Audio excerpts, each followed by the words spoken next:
The easiest thing I've done was to get out from under the labels and to live the life that I live. The most difficult thing I've ever done was to believe that I can do it. The difference is that when you don't know what's impacting you, and it's something that's holding you down and you're not aware of it. There are things that when you, in my situation, when you live in a dominant culture that is designed to destroy your sense of self and your belief in yourself, and you have to learn ways in which you can begin to connect with this power that you have within yourself to handle where you are. The key is to be constantly in a perpetual process of discovering the truth of who you are and fighting constantly to look for ways in which you can escape the inner conversation. Between ages 0 and 5, we determine what's available to us and what's not available to us. And so that was a defining moment. I knew there are certain things I could not do, certain places I could not go. They used to have signs on Miami Beach that said, Jews, dogs, and coloreds not allowed.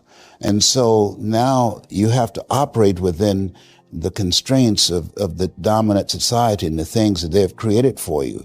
And it's a challenge to see yourself beyond that and to work to get outside of that, even after those laws have changed, because that has become so much a part of you. You unconsciously operate within the parameters of what has been put in place. Like you're driving on the expressway, the 405, and you'll get off on an exit that you weren't going in that direction, but you unconsciously did it because you've done it so many times that many people, because they're not making a conscious, deliberate, determined effort to think outside of what life has thrown at them, they end up doing the same thing over and over and over again. Einstein said that thinking that has brought me this far has created some problems that this thinking can't solve.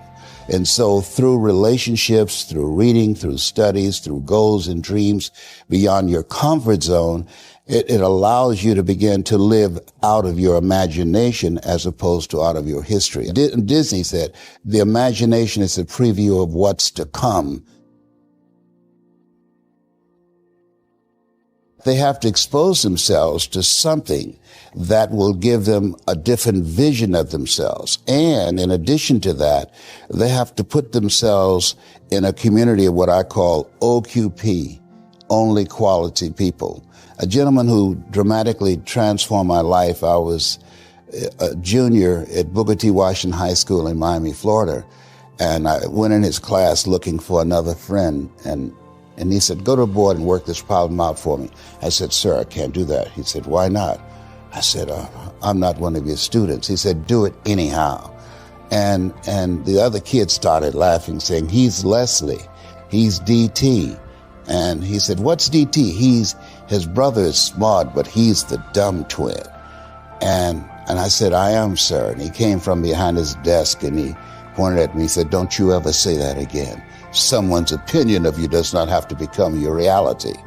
And he taught me 3 things. He said, if you want to become successful in life, young man, he said, number 1, you got to change your mindset. He said, you don't get in life what you want, you get in life what you are. Number 2, practice OQP, only quality people. You earn within $2,000 to $3,000 of your closest friends. I found that out. I left all my broke friends. I said, y'all got to go. Because I used to be so broke, I passed the bank and tripped the alarm, you know? And the 3rd thing he said, develop your communication skills, because once you open your mouth, you tell the world who you are. He said, those are 3 major things that you want to work on that will liberate you from living in Liberty City, living in poverty in Overtown. It will help to escape out of where you are right now, because I see you watching me and I know you want more. I can see the hunger in your eyes. You get hungry by finding something that's you. I believe that all of us are born unique, but most of us die copies. You got to find out what is it that turns you on, what resonates with you. One of the things that I realized and what allowed me to become successful as a speaker, the speaking industry has been hijacked by people who speak to sell. And it's okay to do that and make money. I speak to change lives because somebody spoke and changed my life. So this is my passion. This is my drive. This is something that I feel in my heart. And so the key to that hunger-driven life is a heart-centered life. I didn't do what I'm doing for years because of my programming, because of the culture in which I was raised in. I would see other people with degrees and PhDs and MBAs and credentials I don't have, and I convinced myself I couldn't do it. But Mr. Washington, on that day, we became friends, and he taught me not only someone's opinion of you does not have to determine your reality. He said that you have to work on yourself and you have to have an unstoppable attitude, and no excuse is acceptable, and you got to make it a priority, a non-negotiable in your life, and hold a constant vision of what it is you want to achieve. See it accomplished and go all out. Find a way to win. In spite of the setbacks, in spite of the disappointments, in spite of your failures. I tell people when I'm giving presentations, you will fail your way to success.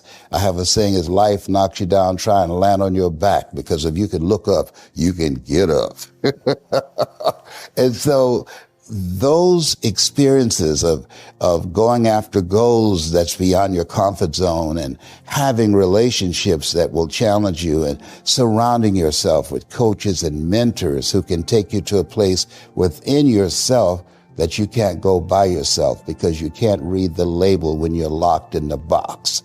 And so those experiences, they challenge you to go to that next level and continue to move forward in your life, doing new and exciting things that eye has not seen, ear has not heard, nor is in the heart of mankind what God has in store for you when you live a heart-centered life, deciding that you're going to live a life that will outlive you. You're going to live a life that counts, a life that will build a legacy and change the planet. You know, Horace Mann said, we should be ashamed to die until we've made some major contribution to humankind. And so my goal is to make a major contribution to humankind. Every day when I get up, my mindset is, what is it that I can do to touch and impact somebody's life today? What is it? What does that look like? Don't live the life that has been given you by the people that's around you. That Sidney Poitier wrote a book called The Measure of a Man.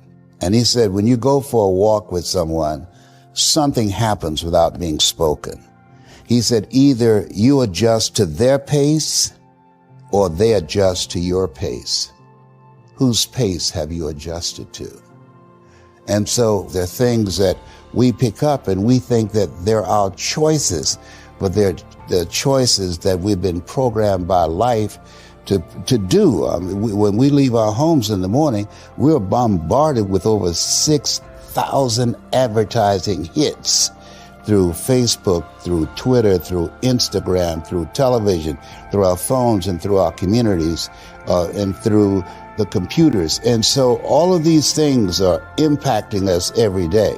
So if you don't have a program for your mind, then your mind is going to be programmed, and you'll find yourself doing things that you did not know, and that they affected you, that they, through marketing techniques and strategies, that they will create a thirst within you. I came up in an era that said if you built the best mousetrap, the world would be the path to your door. But if you know marketing, people will sleep outside your store to buy a telephone they've never touched or seen. But because of the marketing, they said, I got to have that. And when they get it, it's a smartphone, but they're a dummy because they don't know how to work it.